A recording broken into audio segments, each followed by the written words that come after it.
Bismillahirrahmanirrahim. Assalamualaikum warahmatullahi wabarakatuh. Waalaikumsalam warahmatullahi wabarakatuh. Innal hamdalillah nahmaduhu wa nasta'inuhu wa nastaghfiruh wa na'udzu billahi min shururi anfusina wa min sayyiati a'malina. May yahdihillahu fala mudilla lahu wa may yudlil fala hadiya lahu. Asyhadu an la ilaha illallah wahdahu la syarika lahu wa asyhadu anna Muhammadan 'abduhu wa rasuluh. Ya ayyuhalladzina amanu taqullaha haqqa tuqatih wa la tamutunna illa wa antum muslimun.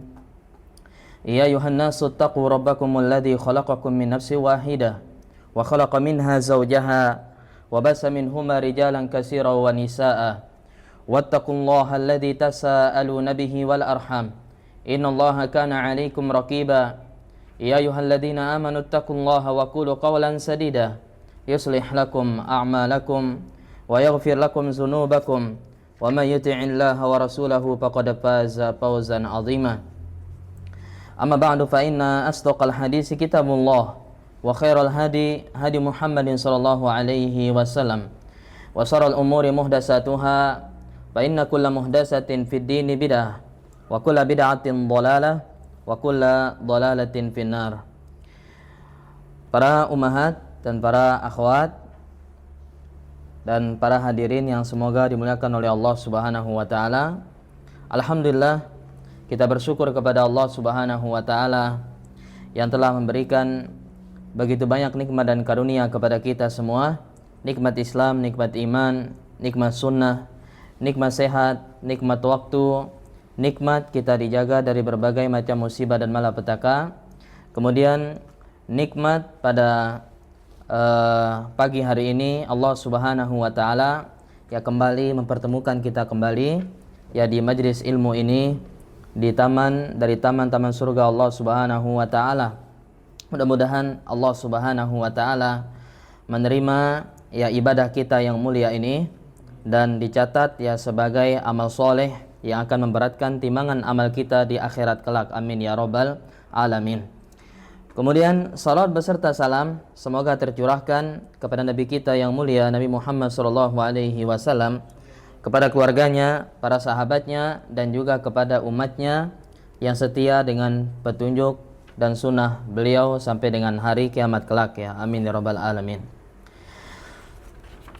Para ibu-ibu, para akhwat yang semoga dimuliakan oleh Allah Subhanahu wa taala, kita lanjutkan kembali pembahasan kita dalam buku doa dan zikir yang ditulis oleh Al-Ustadz Yazid bin Abdul Qadir Jawas rahimahullahu ta'ala. Pertemuan sebelumnya kita sudah sampai ke nomor berapa terakhir Ibu? 40.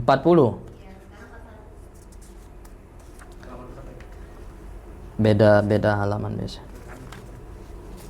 41.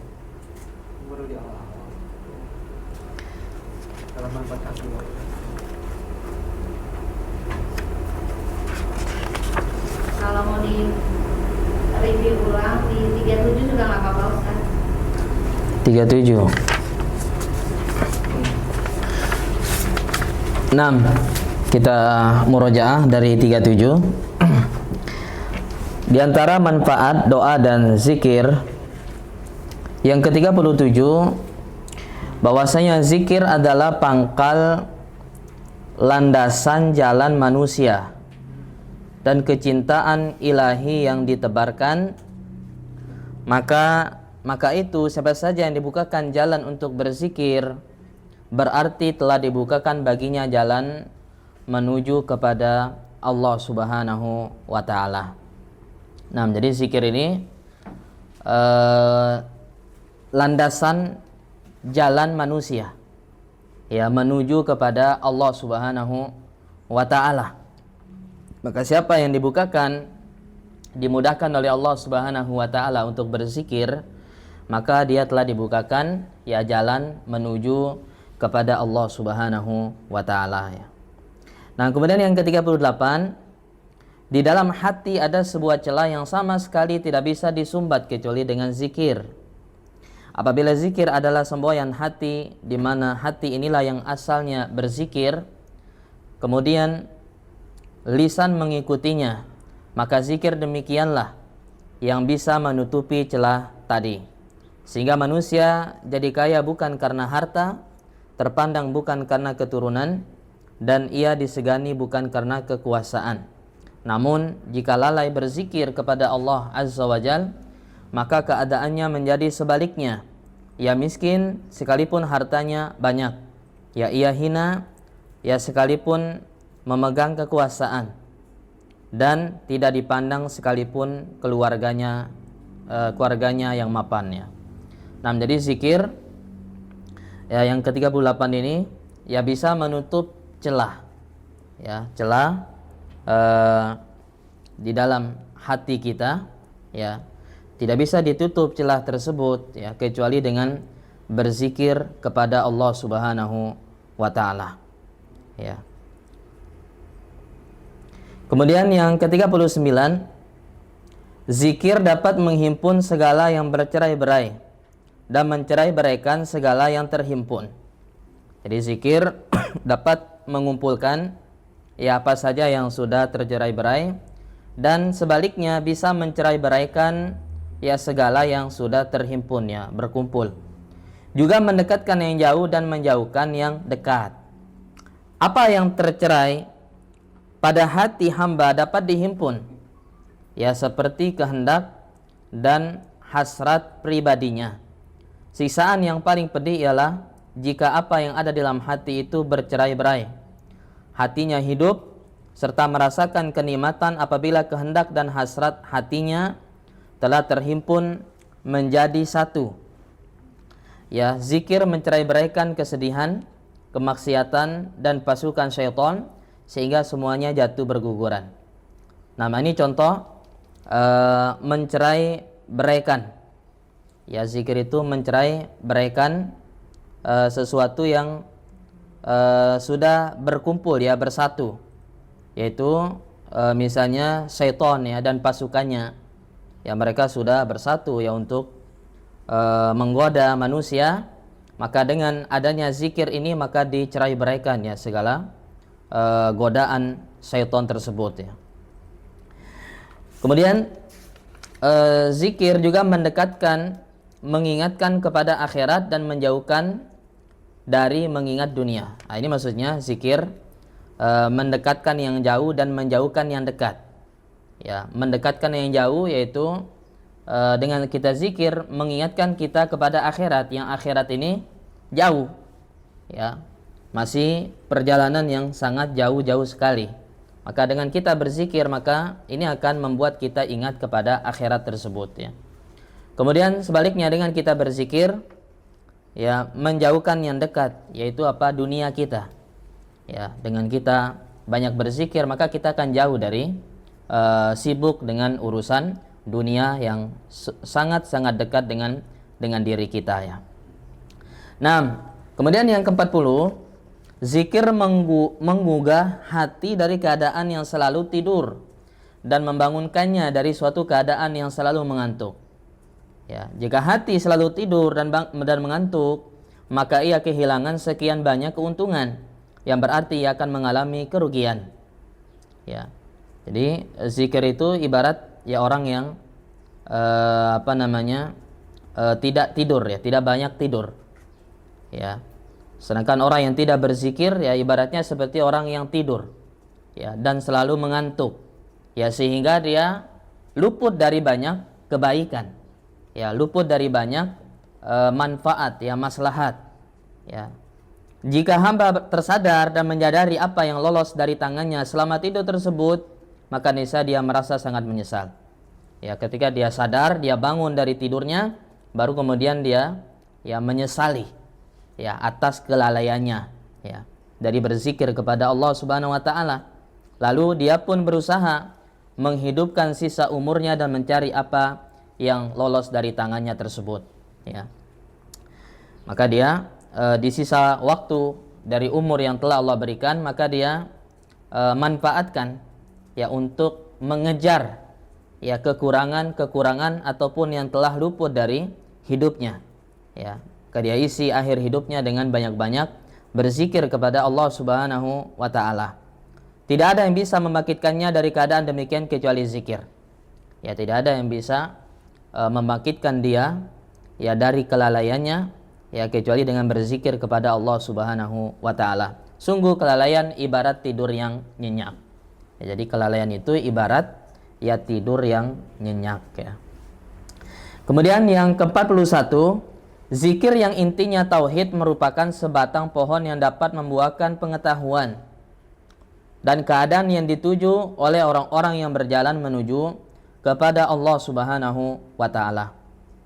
Tidak ada cara untuk mengambil buahnya melainkan dari pohon zikir.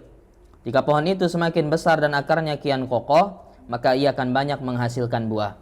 Ya, sekarang diumpamakan zikir itu seperti pohon.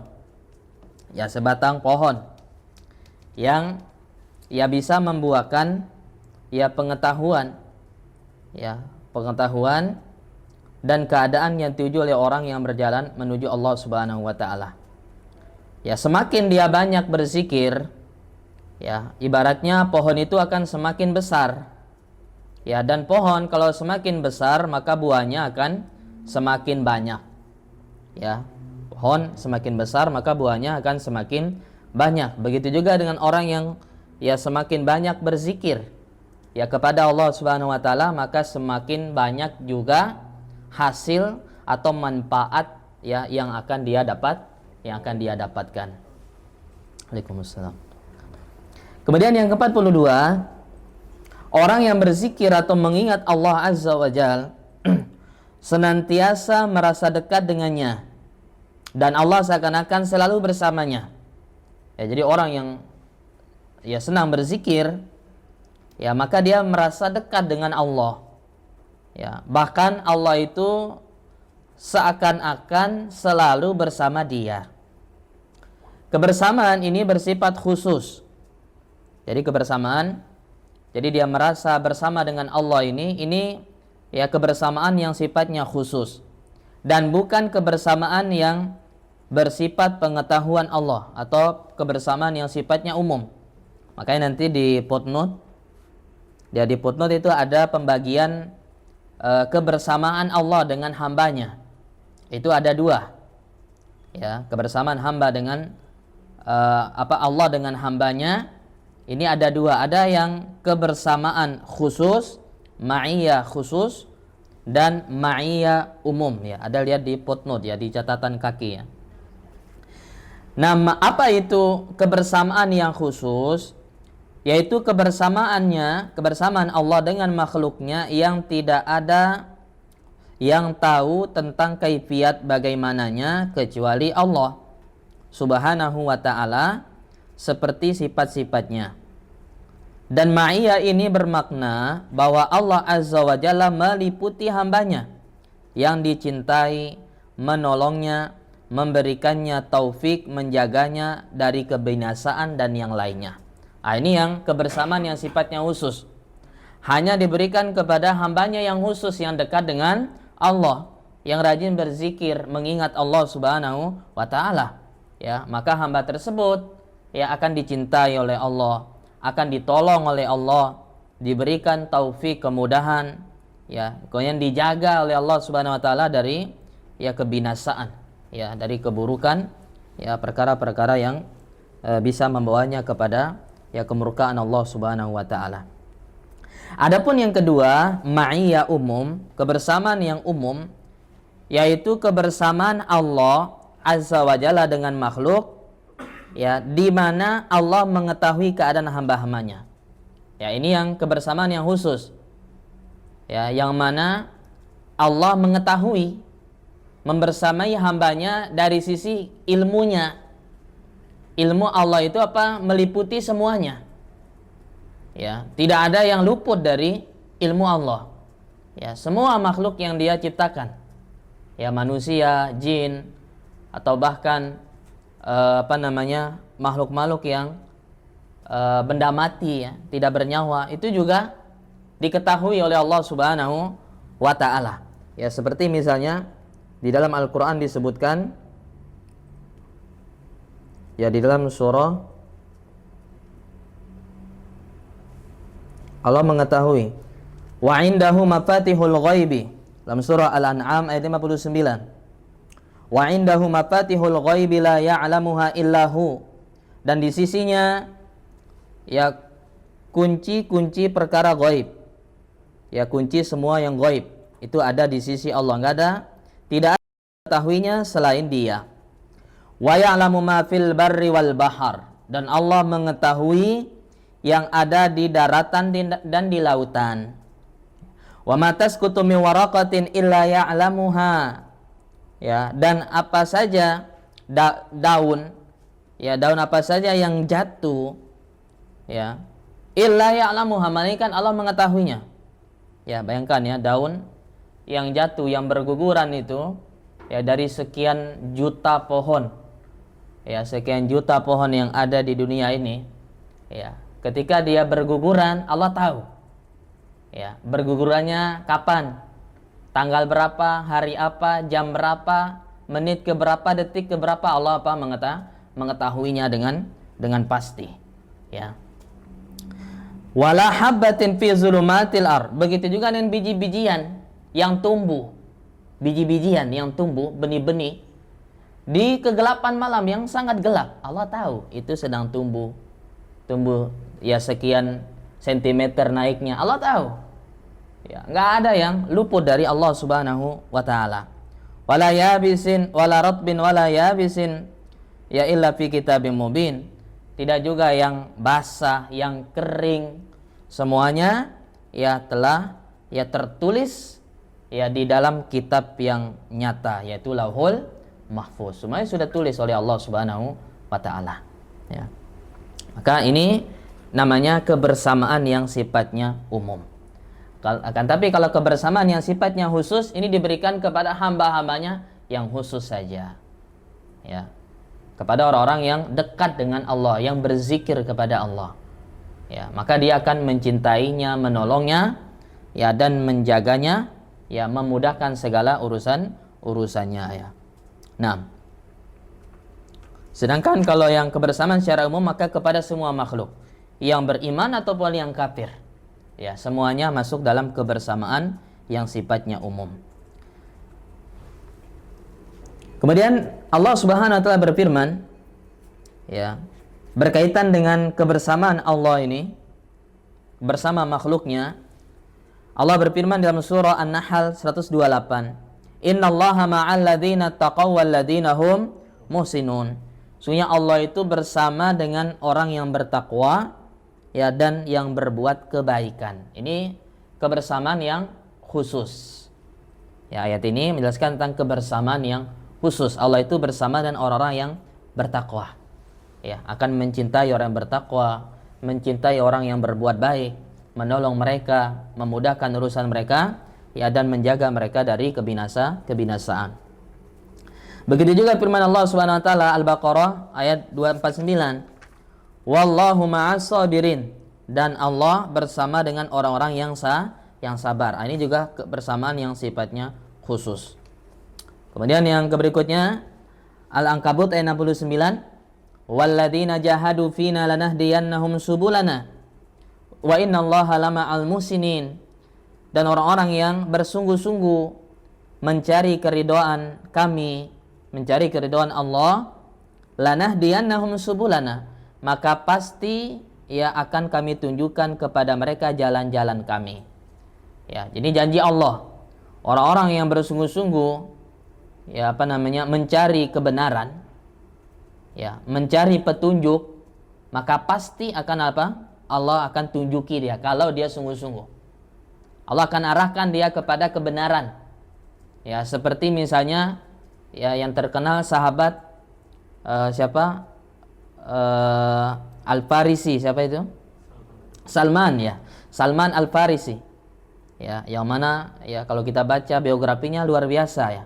Bagaimana beliau mencari kebenaran, ya, mencari kebenaran sampai ya pindah agama beliau, ya, pindah agama sampai terakhir ya bertemulah dengan Nabi kita yang mulia Nabi Muhammad SAW, karena kesungguhan beliau dalam mencari petunjuk, dalam mencari kebenaran. Pasti Allah akan tunjuki kalau dia sungguh-sungguh.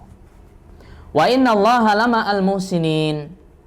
Ya, wa innallaha lama'al muhsinin.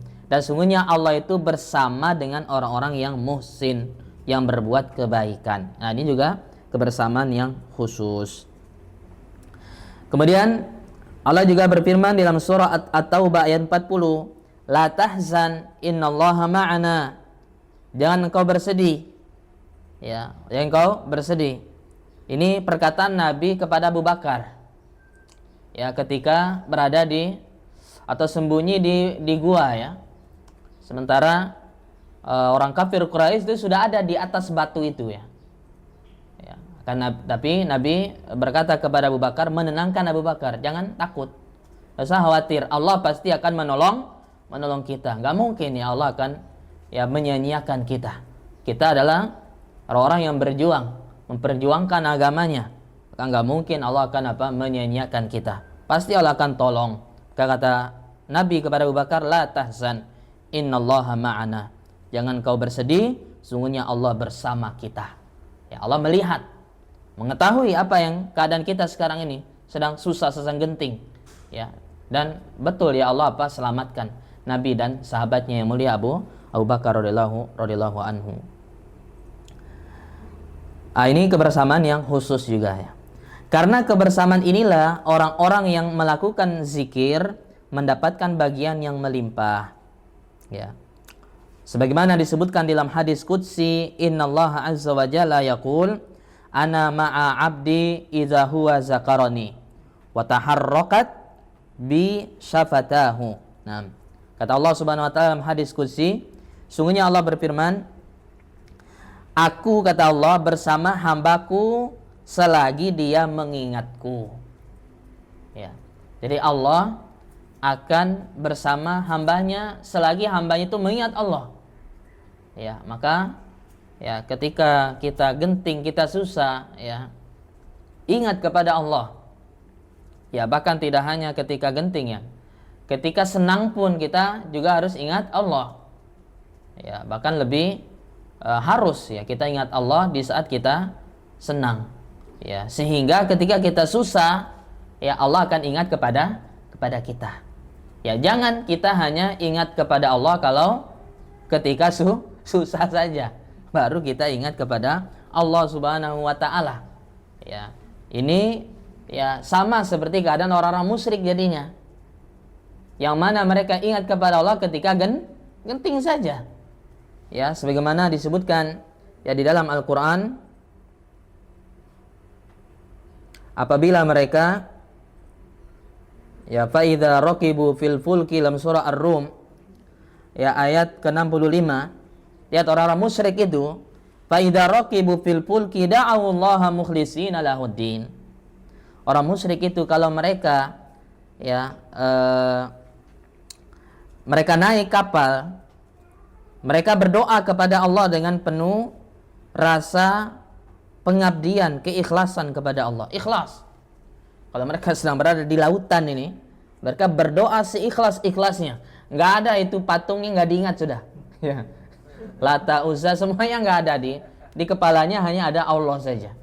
Karena mereka yakin nggak ada yang bisa menyelamatkan mereka dari ombak lautan itu, badai itu, hanya Allah. Ya, hanya Allah Subhanahu wa taala. Maka mereka berdoa dengan ikhlas.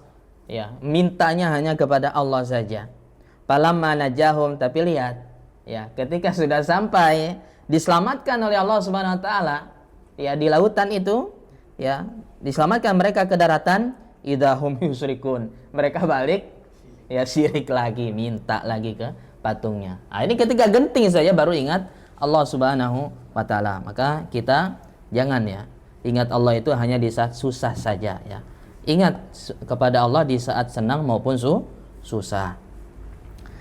Maka ini janji Allah, aku bersama hambaku ketika dia mengingatku ya. Maka hendaknya kita senantiasa berzikir mengingat Allah Subhanahu wa taala supaya Allah ingat kepada kita ya. Kemudian yang berikutnya ya, manfaat zikir dan doa yang ke-43. Sesungguhnya dalam hati hamba itu terdapat kekerasan yang tidak dapat dicairkan selain dengan berzikir kepada Allah. Ya. Maksudnya kekerasan apa di sini? Kekerasan hati. Ya, jadi hati kita ini bisa keras, membatu. Ya, bahkan dalam Al-Qur'an bahkan lebih keras daripada batu. Ya, bahkan hati manusia ini lebih keras daripada batu. Kalau batu itu ya, kalau kena air dia bisa bolong. Ya, batu. Sekeras apapun batu, tapi kalau ditetesi air, ya lama, ya dalam waktu yang lama dia akan apa? Dia akan bolong, ya, dia akan berlubang. Ya, tapi kalau hati manusia, kata Allah, lebih keras daripada batu. Ya. Nah, susah untuk menerima kebenaran, apalagi kalau sudah mengakar itu keyakinannya itu. Susah. Ya, mau disampaikan ya seperti apa juga susah. Ya, seperti yang pada orang kafir Quraisy, Abu Jahal dan yang lainnya, ya, didakwahi siang malam. Ya, siang malam enggak mempan juga ya, karena memang sudah mengakar itu keyakinan nenek moyangnya itu. Ya. Sudah keras sudah hatinya, sudah membatu hatinya ya. Nah, maka kekerasan hati seorang hamba harus diobati dengan berzikir kepada Allah Tabaraka wa Ta'ala. Nah, kemudian yang ke-44, zikir itu sebagai penyembuh serta obat bagi penyakit hati.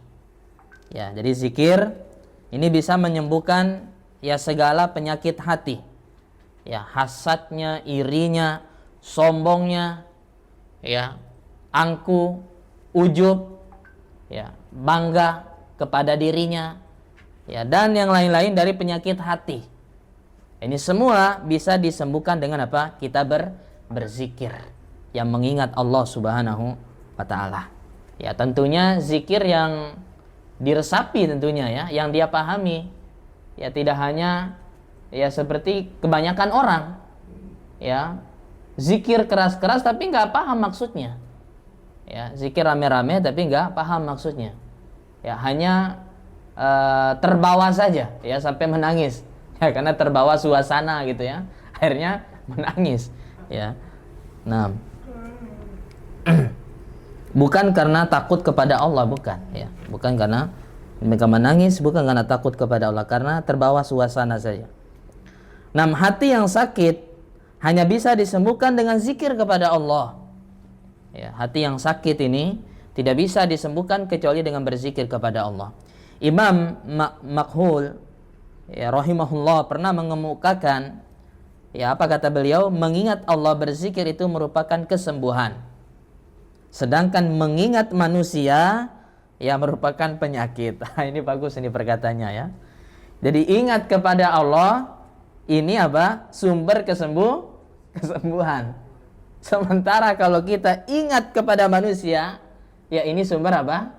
Ya sumber penyakit ini ya. Sumber penyakit. Ya, jadi kalau kita ada masalah, ingat Allah dulu. Ya, ingat Allah. Ya. Kita keluhkan semuanya kepada Allah. Ya. Kita keluhkan semuanya kepada Allah. Ya, segala ya kesusahan kita, ya segala masalah yang kita hadapi, ingat Allah. Ya, jangan ya ketika datang masalah ingatnya kepada siapa ya, ingatnya kepada manusia ya. Jangan ya, ingat kepada Allah Subhanahu wa Ta'ala. Nah, yang 45, zikir mendatangkan sholawat dari Allah Azza wa Jal dan para malaikatnya. Ya, siapa yang mendapat sholawat Allah dan para malaikat, maka dia menjadi hambanya yang amat beruntung. Apa dalilnya? Ya, Allah berfirman di dalam surah Al-Ahzab 41 sampai 43. Ya ayyuhalladzina amanu zkurullaha zikran katsira wasabbihuhu bukratan wa asila huwallazi yusalli 'alaikum wa malaikatahu liyukhrijakum minadh dhulumati ilan nur wa kana bil mu'minina rahima. Kata Allah Subhanahu wa Ta'ala, wahai orang-orang yang beriman, ya ingatlah kalian kepada Allah dengan ya zikir yang banyak. Berzikirlah kalian kepada Allah dengan zikir yang banyak. Wasabbihuhu bukratan wa asila, dan bertasbihlah kalian kepada Allah ya pada waktu dan pagi dan petang. ya, zikir pagi dan zikir petang, ya. Kita memuji Allah. Huwallazi yusalli 'alaikum wa malaikatahu liyukhrijakum minadz zulumati ilan nur. Dan dialah Allah yang bersolawat, ya, kepada apa? Kepada kalian. Ya, begitu juga dengan para malaikatnya akan bersolawat juga untuk kalian. Ya, liyukhrijakum, ya, agar dia mengeluarkan kalian dari kegelapan kepada cahaya. Wa kana bil mu'minina rahima, dan Allah itu sangat sayang kepada orang-orang yang beriman, ya. Nah, maka ini ya keutamaan yang ke-45, sholawat dari Allah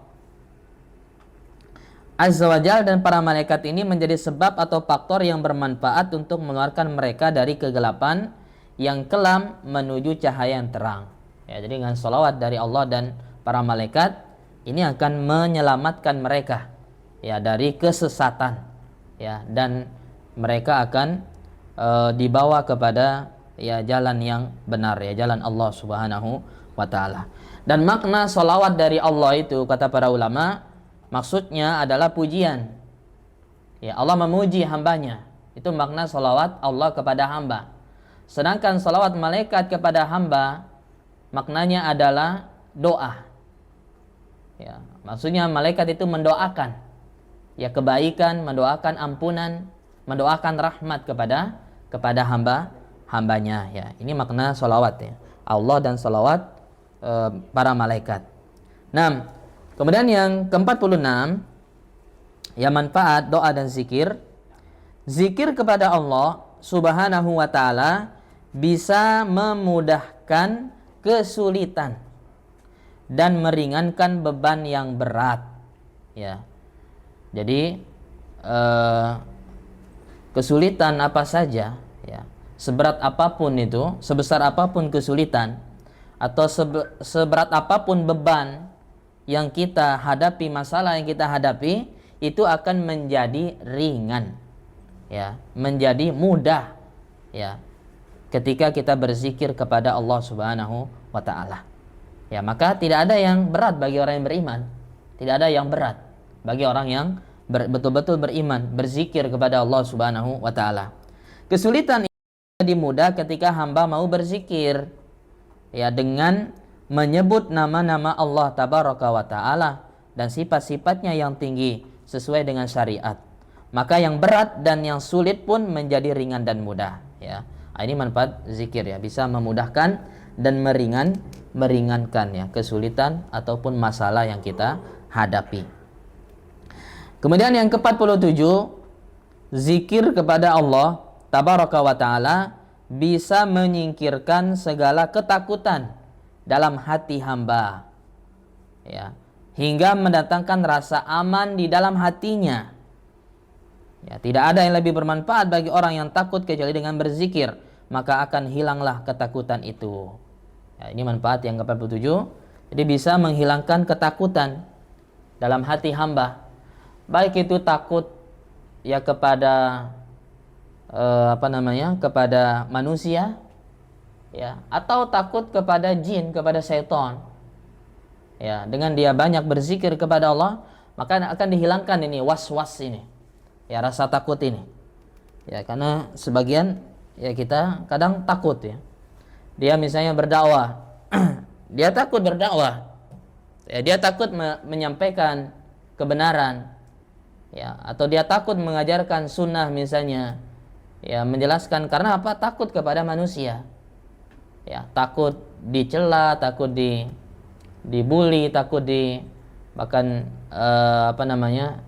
dipukul dan lain sebagainya, bahkan dibunuh, ya. Nah, kalau dia sering berzikir kepada Allah, maka hilang ini was-was ini, ya, yang akan hilang apa? Ini adalah was-was, ya, bisikan dari syaitan. Bagaimana menjauhkan manusia ini dari apa?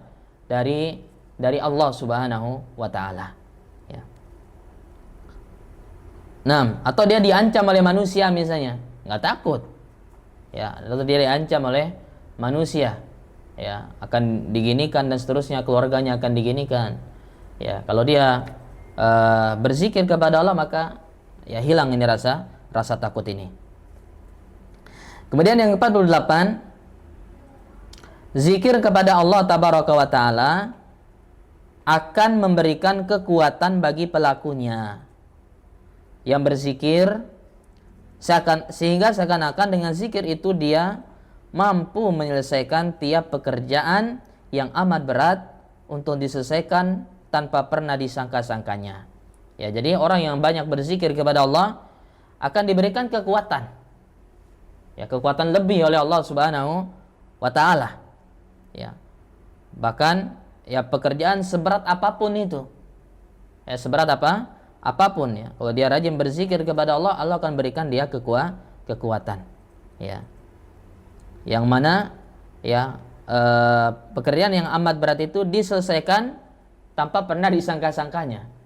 Ya, enggak dia sangka ternyata bisa ya. Padahal ini berat sekali pekerjaannya. Ya, itu karena apa? Pertolongan Allah Subhanahu wa taala. Ya, Allah yang berikan kekuatan kepada dirinya. Ya, karena sebab dia banyak berzikir kepada Allah. Nah, Rasulullah SAW pernah mengajari putrinya Fatimah dan juga Ali.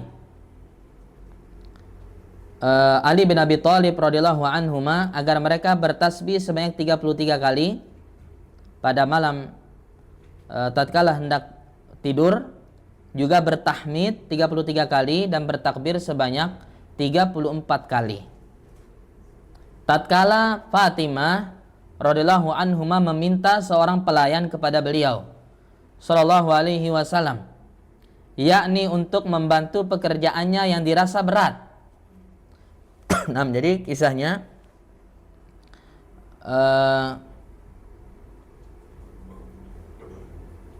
karena harus menjalankan alat penggiling dan menunaikan berbagai tugas rumah tangga. Ya, jadi siapa? Fatimah, putri beliau, ini minta kepada Nabi agar dijadikan untuk beliau pelayan. Ya, minta agar ada pembantu gitu ya, pembantu di rumahnya. Ya, yang membantu yang menyelesaikan urusan-urusan rumah. Ya, karena Fatimah banyak juga yang harus diurus. Ya, buat kue, buat makanan untuk keluarganya dan lain-lain. Ya, sehingga butuh gitu pembantu untuk membantu gitu, untuk memudahkan segala urusannya. Ya. Maka diajarkan ya oleh Nabi Shallallahu alaihi wasallam ya, zikir, yang zikir ini lebih baik daripada pembantu, adanya pembantu. Ya, ini lebih baik ya. Karena dengan zikir ini akan membuat kita lebih kuat. Ya, lebih apa? Lebih kuat. Apa zikirnya tadi? Ya, bertasbih 33 kali, bertahmid 33 kali dan takbir 34 kali ya. Pas 100 kali. Itu sebelum tidur. Ya, sebelum tidur. Maka kata Nabi SAW, ya diajarkan zikir tersebut. Kemudian kata beliau, yang demikian itu lebih baik untuk kalian berdua daripada seorang pelayan, seorang pembantu. Ya. Nah, kemudian 49, zikir itu pangkal syukur. Ya, pangkal syukur, pokok dari syukur kepada Allah. Ya, bentuk rasa syukur kita kepada Allah. Rasa terima kasih kita terhadap nikmat-nikmat yang Allah berikan. Itu bentuk rasa syukur kita dengan kita berzikir. Ya, berzikir kepada Allah, mengingat Allah, banyak-banyak mengingat Allah Subhanahu wa ta'ala.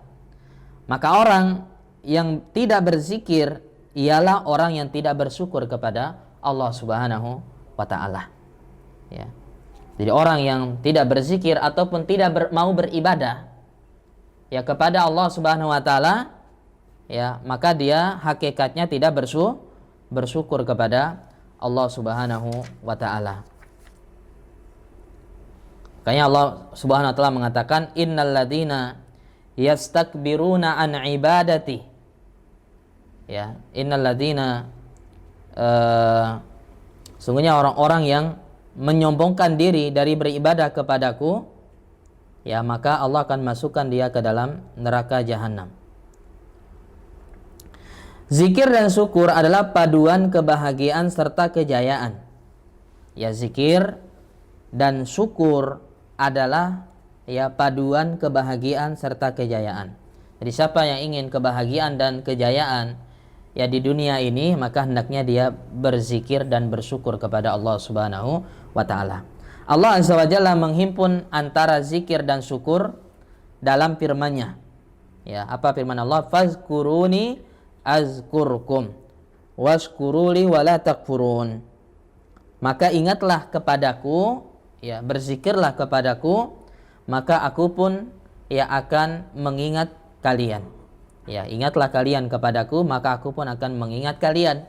Dan bersyukurlah kalian kepadaku, ya, dan janganlah kalian ya ingkar kepadaku, ya, mengingkari nikmat Allah Subhanahu wa taala, tidak mau bersyukur kepada Allah Subhanahu wa taala.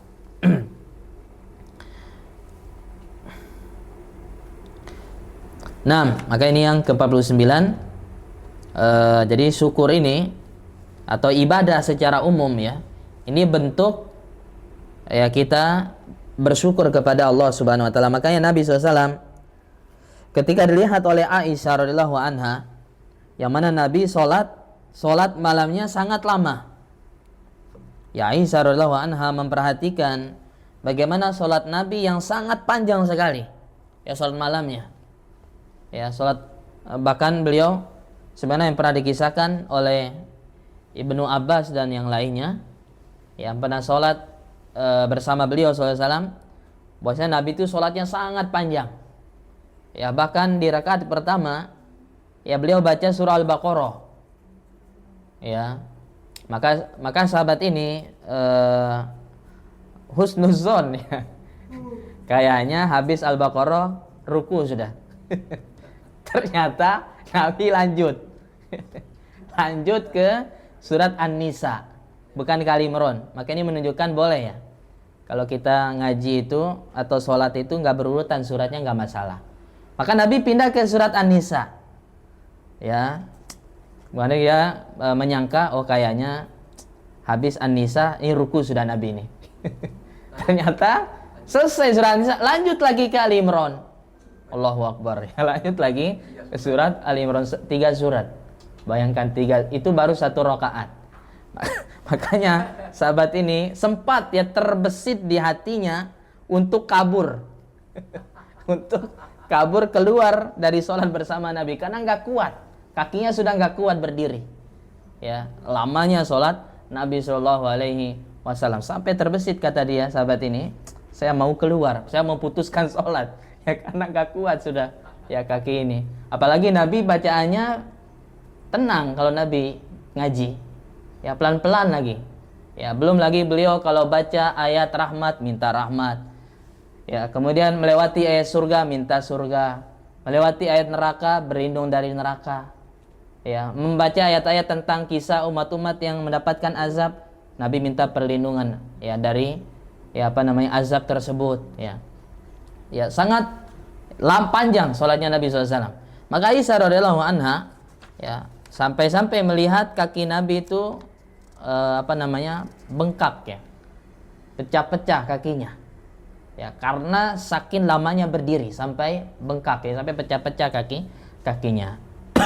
Maka kata Aisyah, wahai Rasulullah, kenapa Anda harus beribadah sampai seperti ini? Bukankah Anda telah diampuni dosanya yang telah lalu dan dosa yang akan datang? Ya, tidak usah ya beribadah sampai seperti ini, kata Aisyah. Ya, perhatian dengan suaminya. Ya, maka kata Nabi SAW, wahai Aisyah, afala akuna abdan syakura? Ya, tidak bolehkah aku menjadi hamba yang bersyukur? Artinya, ya sholat beliau ini adalah bentuk rasa syukur beliau kepada Allah Subhanahu wa taala. Ya, rasa terima kasih beliau yang telah memberikan begitu banyak nikmat kepada beliau. Ya, maka beliau balas ya nikmat-nikmat tersebut itu dengan apa? Dengan memperbanyak ibadah. Ya, dengan perbanyak ibadah kepada Allah Subhanahu wa taala ya. Nah, ini yang ke-49. Kemudian terakhir yang ke-50, doa, manfaat doa dan zikir. termasuk berzikir kepada Rabb-Nya subhanahu wa ta'ala adalah dengan melaksanakan perintahnya, menjauhi larangannya, dan melaksanakan hukum-hukumnya. Jadi termasuk berzikir kepada Allah itu kita melaksanakan perintah, meninggalkan larangan, dan melaksanakan hukum-hukum Allah. Ini juga masuk dalam berzikir kepada Allah subhanahu wa ta'ala. Ya, maksudnya masuk dalam mengingat Allah, karena zikir itu dia mengingat. Karena ketika dia melakukan perintah, pasti dia ingat Allah. Kenapa dia sholat? Karena dia ingat Allah. Ya, ingat dengan janji-janji Allah, ingat dengan pahala-pahala yang Allah janjikan. Begitu juga ketika dia meninggalkan larangan, dia juga ingat Allah. Dia tidak mau mencuri, dia tidak mau menzalimi orang, tidak mau mencela orang, karena dia ingat Allah. Ingat akan apa? Azab-azab yang Allah siapkan. Ya, hukuman-hukuman yang Allah siapkan ya, dan seterusnya ya. Nah, maka ini juga bagian dari berzikir kepada Allah Subhanahu wa taala. Nah, ini selesai kita dari manfaat doa dan zikir. Ya, ada 50 ya, banyak sekali. Ya, ini diringkas kata beliau, kata Ustaz Yazid di footnote dari buku ya Imam Ibnul Qayyim ya Al-Jauziyah ya. Ini ringkasan saja. Masih banyak lagi sebenarnya ya manfaat zikir yang dan doa yang lainnya. Nah, kemudian kita lanjutkan ke pembahasan berikutnya, yaitu adab dan sebab terkabulnya doa. Nah, ini penting. Ya, apa saja adab-adabnya? Ya, agar doa yang kita lakukan ini dikabulkan, diterima oleh Allah Subhanahu wa taala. Ya, maka hendaknya kita memperhatikan adab. Ya, adab-adab dalam kita berdoa kepada Allah Subhanahu wa taala. Dan apa sebab-sebabnya supaya bisa dikabulkan? Di sini disebutkan banyak sekali dari adab selama dalam berdoa kepada Allah Subhanahu wa taala, kurang lebih ada 24. Ya, ada 24. Yang pertama, ikhlas berdoa karena Allah semata. Ya, yang perlu kita perhatikan ketika kita berdoa, hendaknya kita ikhlas. Ya, berdoa karena Allah semata. Ya, kita berdoa itu karena Allah. Ini ibadah. Ya, ini ibadah yang sangat mulia.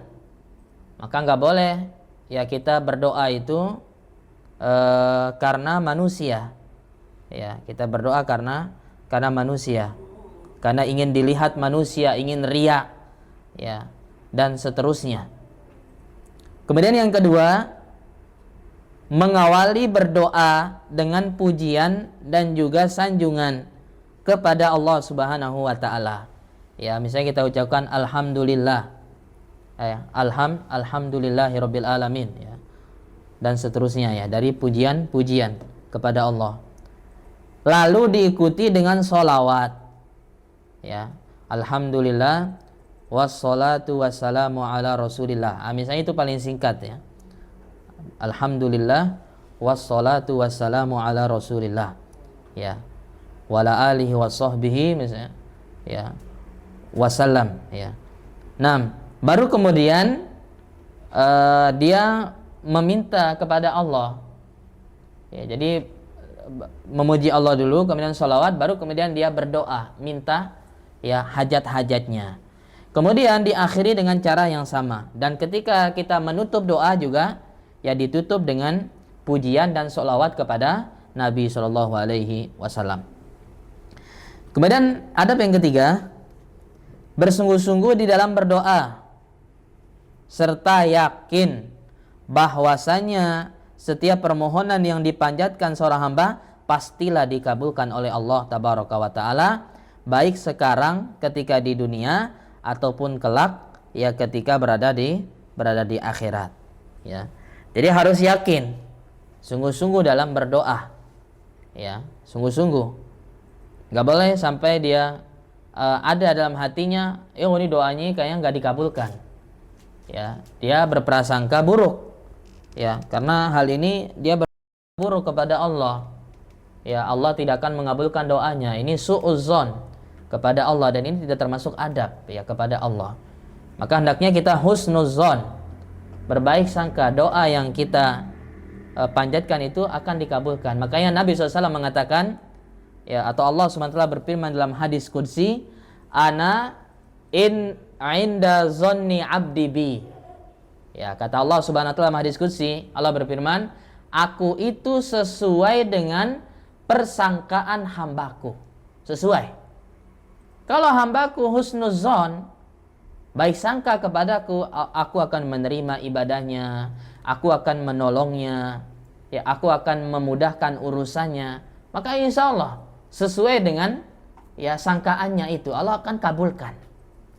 Nah, sebaliknya, kalau kita su'uzzon, berburuk sangka kepada Allah, Allah tidak akan mengampuni saya, Allah tidak akan memudahkan urusan saya, ya, Allah tidak akan memberikan pemahaman terhadap agama misalnya, Allah tidak akan mudahkan saya dalam membaca Al-Quran, dalam belajar Al-Quran. Kalau dia sudah su'uzzon kepada Allah, ya, maka bisa jadi ya Allah akan ya sesuai dengan dugaannya itu, ya, sesuai dengan dugaannya. Maka hendaknya kita ya berbaik sangka kepada Allah Subhanahu wa taala dan sungguh-sungguh dan yakin kepada Allah Subhanahu wa taala. Dan orang yang berdoa itu tidak sia-sia. Ya, tidak sia-sia. Enggak ada ruginya orang yang berdoa. Karena doa ini kata Nabi SAW, ya, bisa jadi pertama langsung dikabulkan, dikasih oleh Allah Subhanahu wa taala.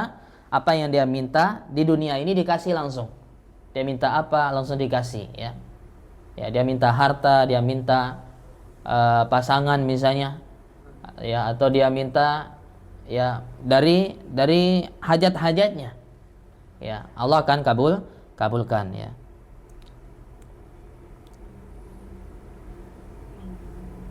Ya, Allah akan kabulkan oleh Allah Subhanahu wa taala. Ini yang pertama. Yang kedua, ya, orang yang berdoa itu tidak rugi. Yang kedua, Allah akan simpan doanya. Artinya tidak dikabulkan di dunia. Ya, Allah tidak kabulkan di dunia, tapi disimpan di akhirat doanya ini. Ya. Artinya Allah akan apa? Ganti dengan yang lebih baik di akhirat nanti. Ya, Allah akan kasih dia dengan yang lebih baik di akhirat. Ya. Ini yang kedua. Jadi Allah tunda ya pengabulan doanya di akhirat. Ya, ditunda sampai di akhirat nanti. Kemudian yang terakhir, yang ketiga, orang yang berdoa itu ya jika dia tidak dikabulkan langsung oleh Allah atau tidak ditunda doanya, bisa jadi Allah akan apa? Menyelamatkannya dari ya perkara-perkara yang dia tidak sukai. Ya. Dan diselamatkan dari perkara-perkara atau musibah-musibah. Ya, diselamatkan dia.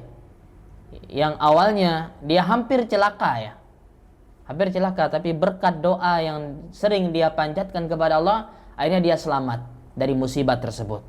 Ya, yang lain misalnya rumahnya terbakar, ternyata rumah dia sendiri yang tidak terbakar, yang lainnya sudah hangus semuanya. Ya, ini luar biasa, ya. Kehendak Allah SWT, kekuasaan Allah Subhanahu wa taala. Ya, rumah dia sendiri di komplek itu yang tidak terbakar, dijaga oleh Allah Subhanahu wa taala. Ya, semua rumah yang lain itu hancur. Ya, kena gempa misalnya, rumah sendiri yang kokoh. Ya, dijaga oleh Allah Subhanahu wa taala. Ini bisa jadi bentuk apa? Ya, pengabulan doanya. Ya. Dengan apa? Dia dijauhkan dari ya berbagai macam musibah dan malapetaka, ya. Atau seorang yang hampir kecelakaan misalnya.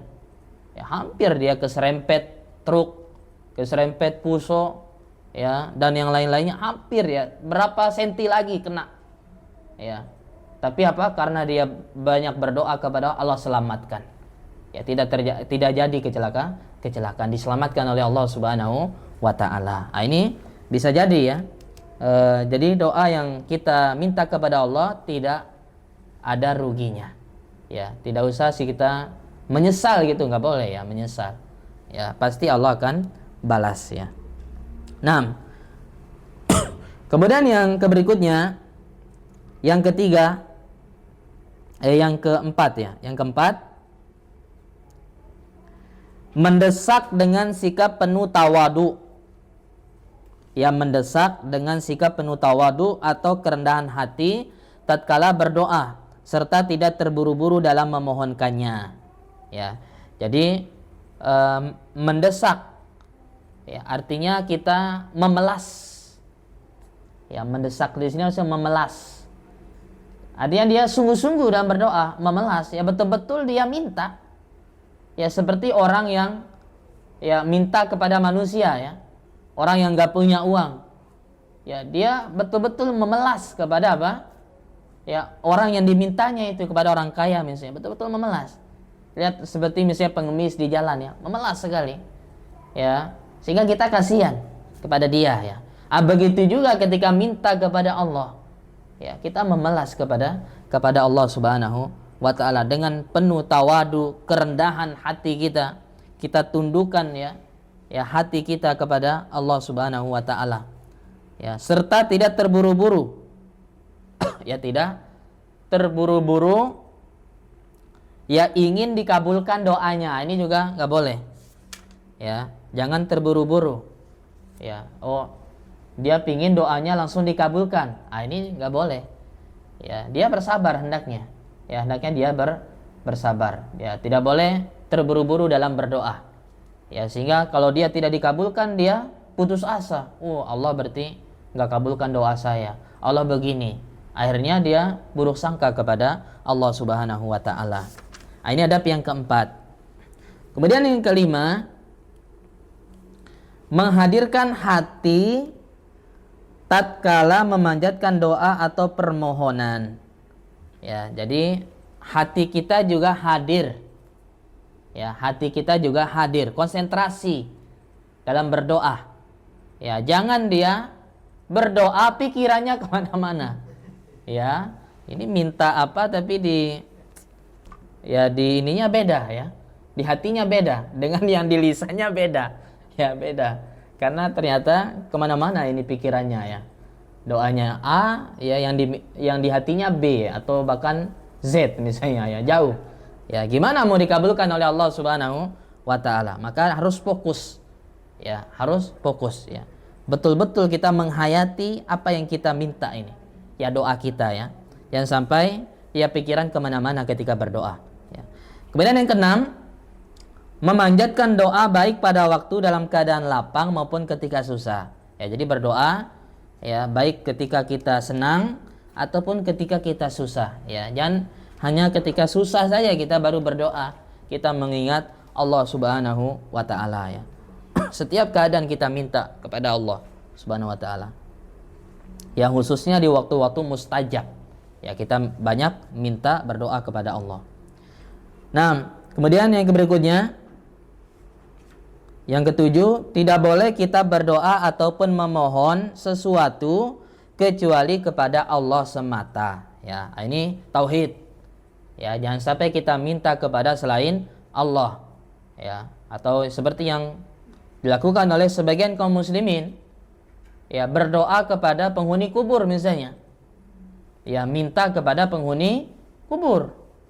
Ya, meskipun mereka bilang itu tawassul, ya, mereka bilang itu tawassul, ya, menjadi perantara gitu, ya, wahai Syekh Fulan, wahai Kiai Fulan misalnya, saya minta ya ampunan ya kepada minta agar diampunkan, ya, tolong mintakan kepada Allah agar mengampuni dosa saya. Nah, ini nggak boleh, ya, dia minta kepada penghuni kubur, ya. Meskipun dengan nama tawassul dan yang lain sebagainya, ya. Kemudian yang kedelapan, atau misalnya ada juga yang minta kepada pohon, ya, kepada pohon yang besar, ya, pohon keramat, ya, atau ada juga macam-macam sudah di Indonesia, ya, macam-macam, ya, kepercayaannya, ya. Ya, yang aneh-aneh, ya, kepercayaan yang bertentangan dengan syariat Allah Subhanahu wa taala, ya. Ya, minta kepada jimat, ya. Minta agar dijaga, ya, selamatkan saya, ya. Mudahkan urusan saya, mintanya kepada jimat, ya. Baik itu foto, ya foto siapa mungkin ya, minta kepada foto itu ya. Ya, disimpan fotonya di dompetnya misalnya. Nah, sebagai jimatnya dia. Ya. Nah, ini juga masuk ya, minta kepada selain Allah Subhanahu wa taala. Ini adalah semua bentuk kesyirikan yang menduakan Allah Subhanahu wa taala. Kemudian yang berikutnya yang ke-8, tidak mendoakan suatu keburukan kepada keluarga. Ya, tidak mendoakan suatu keburukan kepada keluarga, harta, anak dan diri sendiri.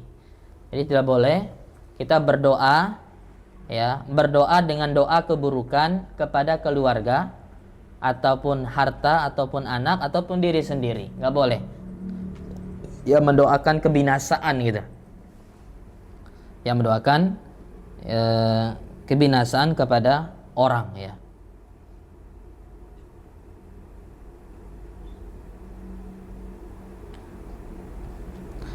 Nah, yang terbaik adalah apa? Memaafkan ya. Ya, kalau ada orang yang berbuat buruk kepada kita, ya, maka kalau bisa kita maafkan. Ya, dan kita doakan dia ya, mudah-mudahan ya jadi lebih baik. Ya, bukan malah sebaliknya ya, kita apa? Ya, membalasnya dengan doa yang buruk, bahkan lebih buruk lagi doa kita ya. Ah, ini enggak benar ya. Apalagi itu kepada anak misalnya ya, kepada anak yang mungkin anak ini susah ya diatur ya, nakal, bandel dan seterusnya. Nah, ini jangan sampai keluar dari lisan kita doa-doa yang jelek ya. Hendaknya orang tua itu bersabar ya dalam mendidik ya anaknya ya. Dan ini banyak ya, bagaimana berkat doa seorang ibu ya, doa seorang ibu yang bersabar ya, maka anaknya ini menjadi ya orang yang soleh ya, anak yang soleh ya, misalnya, atau bahkan menjadi imam besar ya, anaknya ini apa, menjadi ulama besar ya, misalnya yang terkenal misalnya Syekh Sudes misalnya ya Syekh Sudes ya, Imam Masjidil Haram ya, dulunya disebutkan beliau itu sangat nakal ya, sangat nakal, tapi ibunya sabar ya, sampai ibunya berdoa, mudah-mudahan ya Allah jadikan kamu imam Masjidil Haram. Ada kesalnya sama anaknya, tapi dia nggak doakan keburukan ya, doanya kebaikan, mudah-mudahan kamu jadi imam Masjidil Haram kata ibunya, dan dikabulkan oleh Allah Subhanahu wa taala ya, dan itu terjadi ya. Ini makanya ibu-ibu ya, kalau marah sama anaknya ya, doa yang baik-baik ya, doa yang baik-baik ya. Tidak ada yang mustahil bagi Allah Subhanahu wa taala ya. Nah, kemudian yang ke-9, ada berdoa kepada Allah, merendahkan suara ketika berdoa ya. Jangan dikeraskan ya, suaranya jangan dikeraskan ya, tapi dibaca dengan lirih ya, pelan-pelan, yaitu samar, antara samar dan keras. Tidak keras, tidak juga terlalu pelan juga ya, sampai nggak kedengaran ya. Ya, jadi pas ya, tengah-tengah. Ini sebagaimana dalam surah Al-A'raf ya, ayat 55 dan ayat 205 ya. Coba kita lihat ayatnya. Al-A'raf ayat 55 dan ayat 205. Yang pertama ya, ayat yang ke-55, kata Allah Subhanahu wa taala, ud'u rabbakum tadarru'au wa khufyah innahu la yuhibbul mu'tadin. Dan berdoalah kepada Rabbmu dengan tadarru', dengan merendahkan hati, dengan tawadu ya. Jangan sampai ya kita merasa tinggi ya, hendaknya kita rendahkan ya hati kita ya. Wa khufyah, di sini ada kata khufyah, dan dengan suara yang lembut ya, suara yang pelan ya. Sungguh dia tidak menyukai orang-orang yang ya melampaui batas ya. Dan orang-orang yang berdoa dengan suara yang keras ini termasuk melampaui batas ya. Kemudian di ayat yang ke-205 ya, kata Allah Subhanahu wa taala, Ya, surah Al-A'raf ayat 205 Allah SWT mengatakan wazkur rabbaka fi nafsika tadarruan wa khifatan wa dunal jahar. Lihat. Minal qawli bil guduwi wal asal wa la takum minal ghafilin. Ini larangan berdoa dengan keras. Bacaan yang keras. Kata Allah Subhanahu wa taala wazkur rabbaka fi nafsika. Ya, dan berzikirlah, ingatlah Allah Tuhanmu dalam hatimu dengan rendah hati dan rasa takut. Ya, dan rasa takut, dengan rendah hati dan ada rasa takut kepada Allah Subhanahu wa taala. Dan wadunal jahar, kata Allah, dan jangan dengan ya jahar, dengan mengeraskan suara. Ya, baik di waktu pagi maupun di waktu petang. Ya, ketika zikir pagi atau zikir petang. Ya, suaranya dipelankan. Jangan kamu ya wala takum minal ghafilin, dan jangan kamu menjadi orang-orang yang lalai ya dari berzikir mengingat Allah Subhanahu wa taala. Nah, ini ada yang ke-9. Nah, di footnote itu ada hadis Nabi SAW yang mana Nabi ya pernah mendengar sahabatnya berdoa dengan suara keras. Maka Nabi peringatkan mereka. Ya, lihat di footnote ada ya, ini hadis riwayat Bukhari dan Muslim. Rasulullah SAW melarang umat Islam berdoa dengan suara keras, sebab sewaktu mendengar para sahabat radhiyallahu anhum berdoa dengan suara keras, beliau SAW bersabda, apa kata Nabi SAW? Kasihanilah ya diri kalian. Kasihani diri kalian, karena kalian itu tidak sedang berdoa kepada Rob yang tua. Ya, kenapa harus keras-keras? Kalian tidak berdoa kepada Tuhan, kepada Rob yang tuli. Ya, akan tapi Dia Maha mendengar. Ya, kenapa harus dikeraskan? Ya, dan juga Allah itu apa? Tidaklah jauh.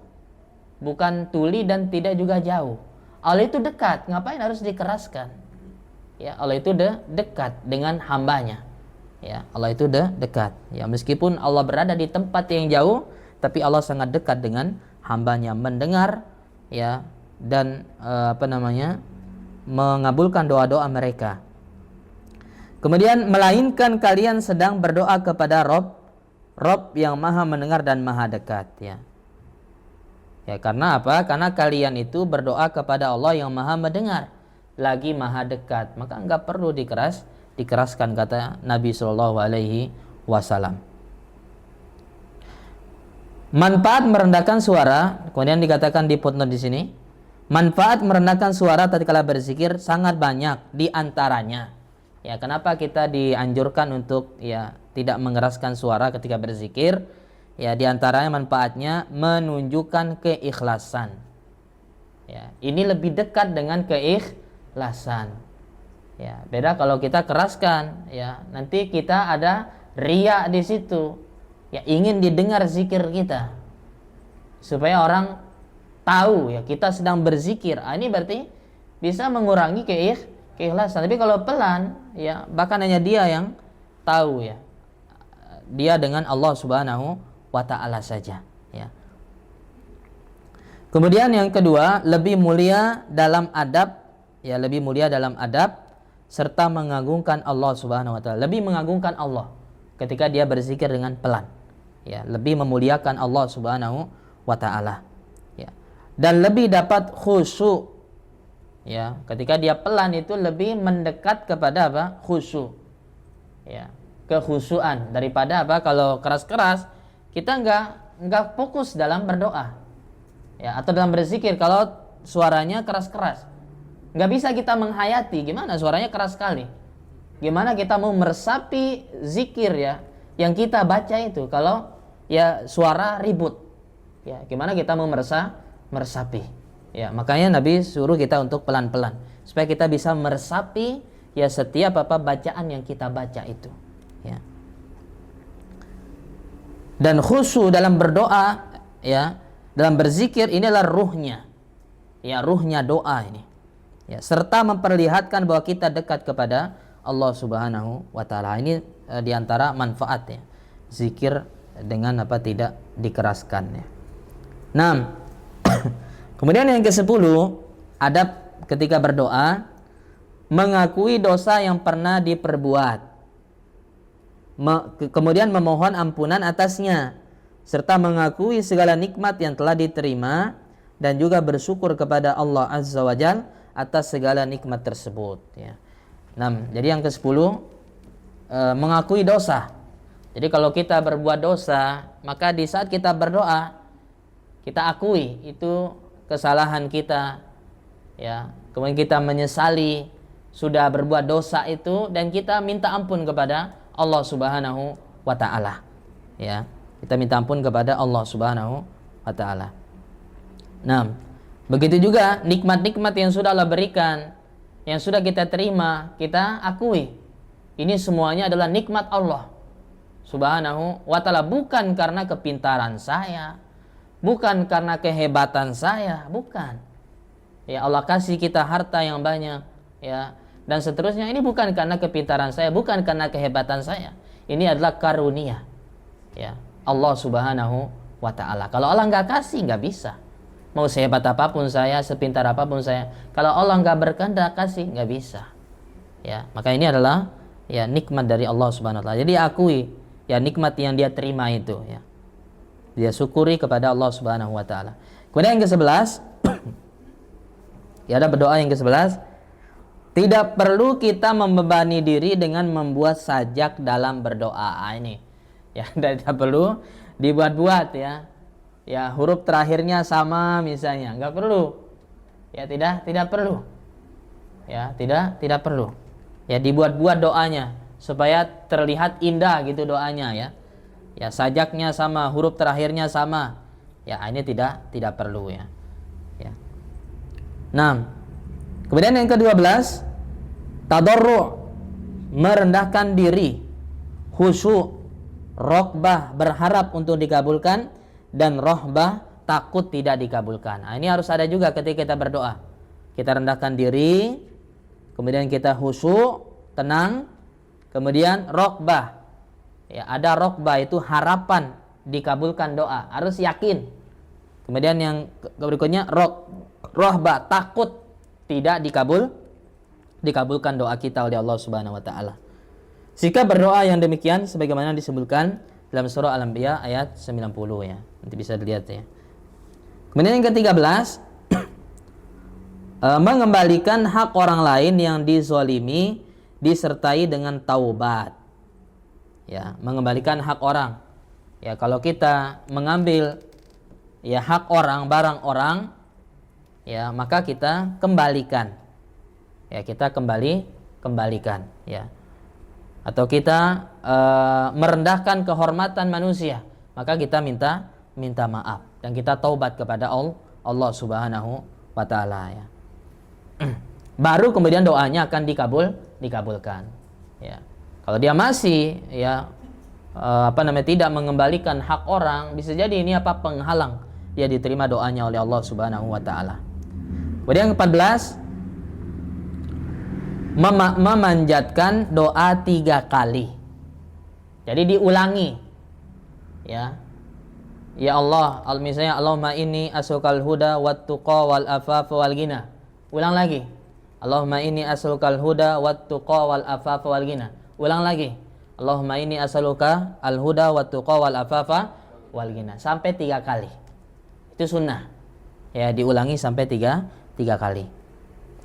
Kemudian yang ke-15, menghadap kiblat. Ya, menghadap kiblat ya. Ini sunnah dalam berdoa ya, menghadap kiblat. Kemudian yang ke-16, berdoa atau memanjatkan permohonan seraya mengangkat kedua tangan. Ya, kalau bisa diangkat kedua tangan. Ya, mengangkat kedua tangannya. Kemudian di sini ada disebutkan cara mengangkat tangan dalam berdoa. Ya, ini ada berbagai cara ya mengangkat tangan. Yang pertama, Ibnu Abbas radhiyallahu anhuma berpendapat bahwa cara mengangkat tangan tatkala sedang berdoa adalah dengan mengangkat kedua tangan hingga posisinya sejajar dengan dua pundak. Ya. Jadi cara kita angkat tangan itu, ya kita angkat kedua tangan kita sampai sejajar dengan pundak, ya. Dan apabila beristighfar maka dengan berisyarat satu jari. Ya. Maka dengan apa? Berisyarat satu jari. Maksudnya ini ya ketika khutbah Jumat. Ya, ketika khutbah Jumat yang mana khatib berdoa dan minta ampun kepada Allah Subhanahu wa taala dengan ya isyarat satu jari telunjuknya. Ya, ini kalau berdoa di saat khutbah Jumat ya, yang lebih tepat ya tidak diangkat kedua tangan tapi cukup dengan ya mengangkat ya jari telunjuk. Ini kalau khutbah Jumat ya, bagi khatib ini, bagi khatib. Jadi kita berdoa itu nggak perlu angkat kedua tangan ya, tidak seperti itu. Nah, sebagaimana dicontohkan oleh Rasulullah SAW dan para sahabat, ya bukan dengan mengangkat kedua tangan, ya ini sebagaimana disebutkan dalam hadis riwayat Muslim. Ya, hadis riwayat Muslim. Adapun makna ibtihal adalah istighosah, yaitu mengangkat dua tangan tinggi-tinggi tatkala memanjatkan doa. Ya. Nah, kalau istighosah minta hujan, nanti ada caranya di yang ketiga ya. Nah, kemudian yang kedua, Imam Al-Qasim bin Muhammad rahimahullah bertutur, suatu saat aku melihat Abdullah bin Umar radhiyallahu anhuma berdoa di Al-Qas. Kulihat ia mengangkat dua tangan hingga sejajar dengan kedua pundak, sementara kedua telapak tangannya tersebut dihadapkan ke arah wajahnya. Jadi telapak tangan kita ini menghadap wajah. Ya, bukan menghadap langit ya, perhatikan. Bukan menghadap ke langit, tapi telapak tangan kita ini yang putih ini menghadap ke muka kita, ke wajah kita, bukan ke langit. Ini harus tepat ya cara mengangkat kedua tangan. Hal ini sebagaimana dijelaskan oleh Al-Hafiz Ibnu Hajar dalam ya Syarah Sahih Bukhari. Kemudian yang ketiga di sini dalam doa istisqa meminta hujan, kedua tangan diangkat tinggi-tinggi. Ini kalau doa ketika istisqa minta hujan, maka dia punya cara sendiri juga cara angkat tangannya. Itu diangkat tinggi-tinggi ya sampai dan punggung telapak tangan itu diarahkan ke langit ya, punggungnya diarahkan ke langit ya, seperti ini ya. Nah, ada satu riwayat dari Anas bin Malik radhiyallahu anhu bahwa dia melihat Rasulullah SAW berdoa istisqa dengan mengangkat dua tangannya tinggi-tinggi seraya mengarahkan punggung keduanya ke langit dan dua tangan sebelah dalamnya ke arah bumi ya. Ini hingga terlihat putih ketiak ya beliau. Nah, ini cara mengangkat tangan ketika sholat istisqa ya, ketika berdoa, ketika dia minta hujan ya. Adapun apakah tangan itu disatukan atau dipisah ya, ini ada khilaf di antara para ulama ya, ketika berdoa apakah tangan kita ini dua telapak tangan kita disatukan atau dipisah, ini ada khilaf ya. Wallahu alam, bisa dua-duanya ya, bisa dua-duanya ya, mana yang lebih yakin ya, bisa disatukan atau bisa juga dipisah ya, dan itu ada dalilnya masing-masing ya. Nah, kemudian di sini dijelaskan tentang mengusap muka. Ya, mengusap muka setelah berdoa. Ya, apa hukumnya? Ya, boleh tidak mengusap muka setelah kita berdoa? Nah, di sini disebutkan tidak ada satupun hadis sahih tentang mengusap muka dengan dua telapak tangan setelah berdoa. Jadi nggak ada hadisnya. Ya, kalau kita cari hadisnya nggak ada. Ya, setelah berdoa itu harus kita usap muka, itu nggak ada dalilnya. Ya, semua hadisnya lemah, ada tapi lemah. Ya, tidak ada yang sahih, yang ada itu hadis yang dhaif. Ya, dan tidak bisa dijadikan sebagai hujjah, sebagai dalil. Maka ia tidak bisa dijadikan alasan dibolehkannya mengusap muka. Ya, jadi yang terbaik, ya sebaiknya tidak usah ya. Nah, Karena tidak ada contohnya dari Nabi SAW, maka amalan ini termasuk bid'ah. Ya, termasuk perkara bid'ah. Demikian pula halnya dalam beberapa amalan syariat, tidak ada satupun riwayat sahih dari SAW, ya, tidak juga para sahabatnya beliau tentang mengusap muka, ya, misalnya mengusap muka sesudah melakukan kunut nazilah, ya. Ini tidak ada dasarnya juga. Jadi nggak ada dalil yang sahih, ya, yang menganjurkan untuk mengusap muka setelah berdoa. Syekhul Islam Ibnu Taimiyah rahimahullah berkata dalam kitabnya mengenai dua tangan Rasulullah SAW yang diangkat sewaktu beliau berdoa, sesungguhnya telah dimaklumi beberapa hadis atau periwayatan sahih dari jalur yang banyak tentang itu. Adapun tentang mengusap muka sewaktu berdoa, sesungguhnya tidak ada satupun hadis sahih yang menyebutkan demikian.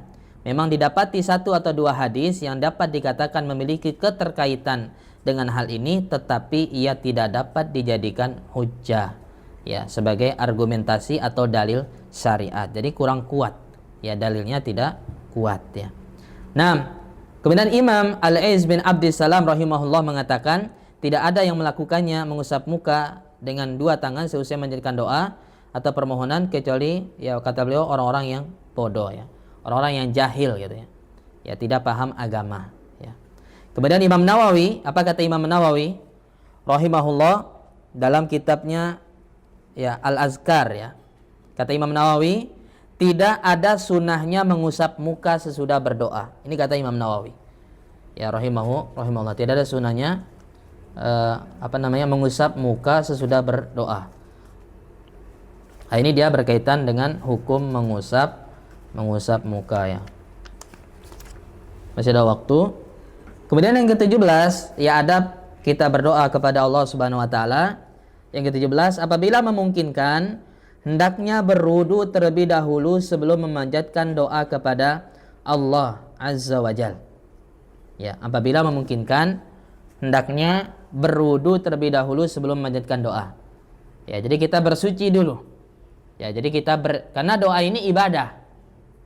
Ya, dan ibadah itu, ya, lebih sangat bagus, ya, dikerjakan dalam keadaan bersuci. Ya, dalam keadaan, ya, bersuci. Kemudian yang ke-18, tidak boleh bersikap berlebih-lebihan dalam memanjatkan doa. Ya, tidak boleh berlebih-lebihan dalam memanjatkan doa. Apa contoh berlebih-lebihan dalam berdoa? Itu bisa lihat di footnote, ya, ada 4. Ya, berlebihan dalam berdoa. Yang pertama, memohon yang mustahil. Ya, mohon yang mustahil ini berlebih-lebihan, ya. Misalnya supaya dijadikan sebagai nabi. Ya, ini berlebihan, ya. Diangkat sebagai nabi karena nggak ada lagi nabi, ya, setelah Nabi Muhammad, ya. Maka ini mustahil. Atau dikekalkan di dunia. Ya, ada sebagian, ya, mungkin anak-anak, ya, lain-lain. Kadang doanya aneh-aneh, ya. Nah, minta yang aneh-aneh. Ah, ini berlebihan dalam berdoa, ya. Nah, yang kedua, berdoa dengan terperinci. Ya, rinci. Ya, disebutkan, ya, semuanya. Ya. Ya Allah, saya minta surga misalnya. Berikut kenikmatan dan istananya. Ya, juga disebutkan satu persatu disebut, ya. Mejanya seperti ini, ya. Temboknya seperti ini, ya, lantainya seperti ini. Kemudian nanti di bagian ininya ada ininya. Rinci. Ya, dia minta sesuatu dengan rinci, ya. Enggak perlu seperti itu. Ya, yang penting kita bisa masuk surga. Itu yang paling penting. Ya, kita bisa masuk surga, ya. Ya, dan kenikmatan surga, ya, kenikmatan yang, ya, tidak bisa kita bayangkan, ya. Bagaimana keindahannya, ya, bagaimana nikmatnya yang ada di sana, tidak bisa dibayangkan. Sebenarnya dalam hadis Nabi SAW, a'adatu li ibadiyas shalihin, dalam hadis qudsi Allah berfirman, aku siapkan bagi hamba-hambaku yang saleh kenikmatan yang tidak pernah dilihat oleh mata, ya, tidak pernah didengar oleh telinga, dan tidak pernah terbetik di dalam hati manusia, ya. Jadi nggak bisa kita bayangkan, ya, kenikmatan surga. Jadi kenikmatan yang paling indah, ya, yang pernah kita lihat, yang pernah kita dengar, itu belum bisa menyamai kenikmatan surga. Karena ini nggak pernah didengar, nggak pernah juga dilihat. Ya, kita lihat pemandangan yang paling indah di dunia ini, ya masih jauh itu. Ya, belum ada apa-apanya itu dengan keindahan surga ya. Kemudian yang ketiga, berlebihan dalam doa itu memohon perlindungan dari masuk neraka dengan terperinci. Jadi dia berlindung dari neraka dengan terperinci. Ya, ini juga nggak boleh. Ya, sebenarnya dia minta surga tadi terperinci nggak boleh. Ya, atau dia minta berlindung dari neraka dengan terperinci. Dari apinya, ya Allah selamatkan saya dari api neraka, selamatkan saya dari belenggunya, selamatkan saya dari rantainya, selamatkan saya dari kailnya. Ya, ya, ini berlebihan dalam berdoa ya. Minta aja supaya selamat dari neraka, selesai. Ya, selesai. Tidak usah dirinci-rincikan ya. Nah, kemudian yang keempat, ya termasuk berlebihan dalam berdoa, yaitu yang kita jelaskan tadi, mengeraskan atau meninggikan suara. Ini termasuk ya berlebihan. Nah, kemudian yang ke-19, ada doa yang ke-19, bertawassul kepada Allah Subhanahu wa taala dengan Asmaul Husna beserta sifat-sifatnya yang maha tinggi, atau dengan amal soleh yang pernah dikerjakan sendirian, atau dengan doa orang soleh yang masih hidup serta berada di hadapannya. Nah, ini yang ke-19, jadi ada tawassul. Ya, meminta kepada Allah dengan perantara nama-nama Allah. Ya, wahai zat yang maha kuasa misalnya. Ya, apa yang kita minta? Enggak ada yang mustahil bagi Allah maha kuasa. Minta apa itu? Ya, sebesar apapun itu bisa. Ya, tidak ada yang ya sulit bagi Allah Subhanahu wa taala. Minta dengan namanya yang maha kuasa atau maha kuat, ya qawi, ya matin, atau ya apa, ya ghaffar. Sebanyak apapun dosa yang kita lakukan, minta dengan nama-namanya itu. Ya Rahim, ya Ghafur, ya Rahman, maafkanlah saya, sayangilah saya, ya dan seterusnya. Ya, kita minta kepada Allah dengan nama-nama Allah. Nah, kita sebutkan namanya ya Asmaul Husna. Atau dengan amal soleh, kita tawasul dengan perantara amal soleh kita. Ya, seperti kisah ya tiga pemuda yang atau 3 orang yang terkurung dalam goa ya. Ya, sehingga mereka tidak bisa keluar karena tertutup oleh pintu. Maka mereka tawasul dengan amal-amalnya. Ya, sampai kemudian ya pintu goa itu terbuka ya sedikit demi sedikit dan akhirnya mereka pun bisa keluar. Itu tawasul dengan amal soleh. Ya Allah, dengan kebaikan kita ya, tadi saya bantu fulan. Ya, saya angkat barangnya, saya ambilkan airnya. Ya, ya Allah, mudah-mudahan dengan itu ya saya misalnya? Ya, dimudahkan urusan saya hari ini, dimudahkan saya dalam ujian. Itu namanya tawassul. Ya, tawassul dengan amal soleh, itu boleh. Ya. Atau tawassul dengan doa orang yang soleh. Kita minta doa orang yang soleh yang masih hidup. Ini ya, yang masih hidup, bukan orang yang sudah meninggal, kiai atau siapa, ulama misalnya, tapi sudah meninggal, nggak boleh. Ya, tidak boleh.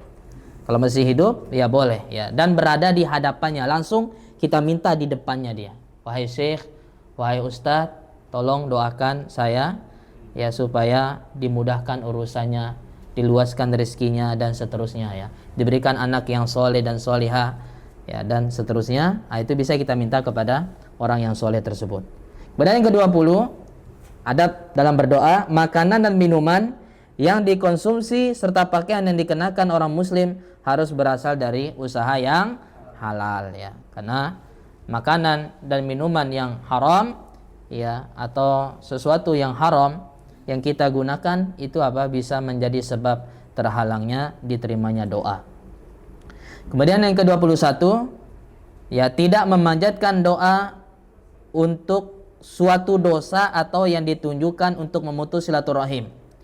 Doanya bukan untuk dosa ya atau untuk memutus silaturahim, ini juga nggak boleh. Ya, dia berdoa ya minta kepada Allah untuk berbuat buruk. Ya, untuk berbuat kemaksiatan. Ya Allah, saya minta kepada mudahkan saya untuk begini. ya, itu maksiat, itu bermaksiat. Nah, ini nggak diboleh. Atau dia meminta agar memutus silaturahim, ini juga tidak boleh ya. Dan 22, menjauhi segala macam kemaksiatan. Ya, karena maksiat ini yang menyebabkan apa? Doa-doa kita tidak dikabulkan oleh Allah Subhanahu wa taala. Karena dosa ini berpengaruh. Ya, pengaruhnya besar ya. Bahkan terhadap doa kita ya. Kemudian yang ke-23, harus menegakkan amar ma'ruf dan nahi mungkar, yaitu dengan menyuruh kepada suatu kebaikan serta mencegah dari suatu kemungkaran ya. Kalau kita melihat kemungkaran, maka kita larang, kita cegah ya. Begitu juga ya, kalau kita bisa menyampaikan kebaikan ya, menyampaikan kebenaran ya, maka kita sampaikan kepada dia, kita ajak kepada kebaikannya. Amar ma'ruf nahi mungkar. Kemudian yang ke-24, disunahkan agar memulai berdoa dengan mendoakan diri sendiri, baru kita mendoakan orang lain setelah itu. Nah, jadi adabnya kita doakan diri kita dulu, baru mendoakan orang lain. Jangan orang lain dulu ya. Doakan diri kita dulu. Kita doakan diri kita, kita mintakan ampunan untuk diri kita ya, baru kemudian kita minta ampunan untuk orang tua dan yang lainnya ya. Nah, ini dia adab dalam berdoa.